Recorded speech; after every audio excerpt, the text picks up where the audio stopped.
stringent targets of 100%, 100 USD billion opportunity for exports on the components front in 20, and then the 25% of export target for vehicles. Just wanted to understand in terms of capacity augmentation and process standardization, which has been spoken of quite greatly.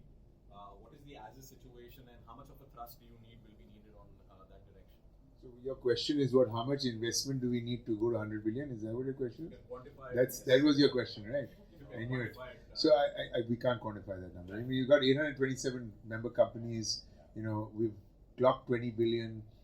Given the fact that we have grown 5.2% in the last year on a 70 billion, which is 33%. So we obviously have capacity that we've grown 33%, from last year.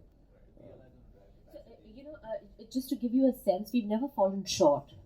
So, I mean, that should answer your question. You never would have heard the vehicle industry complaining that they are not going for want of components. Right, absolutely. That's why I raised the question. Never happened.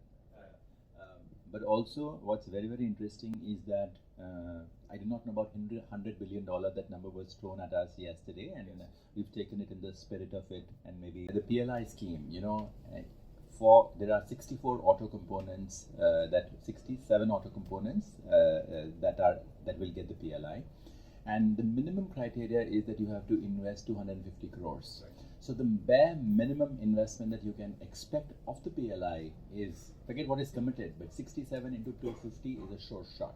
16,500. So that's not a small number, Right. So there is definitely, and look what has happened. Forget the PLI. The OEMs are talking about enhancing capacities. Okay, they are buying old plants or investing in. Maruti talked about more lines to come in. Hyundai is talking. Ashok Leyland is talking. Every OEM is talking of increasing capacities. Now, when their capacity is increasing, it is but natural as an opportunity for supply of local components, and our capacities will go up. Right. Yeah. Right. So there's a bit of a phase lag, because at least when they are coming into production, we are 100% ready. At least 18 months on before that, we have started investing, so that when they are on production, we are there supplying to them. Right. Right. Yeah. One last question on the MSME. Sumit will kill me. Yeah. Yesterday, you all raised the challenge you are facing with MSMEs in terms of financially empowering them to reach these targets. A word on that, on how do you all plan to handle them? So it is going to be a challenge. It's not easy, and the world is very, very competitive. Okay, but what we are trying to do is ACMA, and this is as of last week, ACMA has got empaneled with the MSME ministry to conduct lean programs into MSMEs. Okay. Because we were only limited to our members, now we can go out to a larger ecosystem and help them. What I'm trying to say is that, one, of course, there is a financial, and there are a lot of instruments available today. SIDBI does a lot of easy loans, and what do you call, when you get interest subvention schemes are available for MSMEs. But we are trying to help through making intervention on the shop floors of the MSMEs. And God willing, things should look up. But the good thing is that everybody realizes that they have to transform or they'll be out of the window. So in that sense, it's like those days are gone where you would sit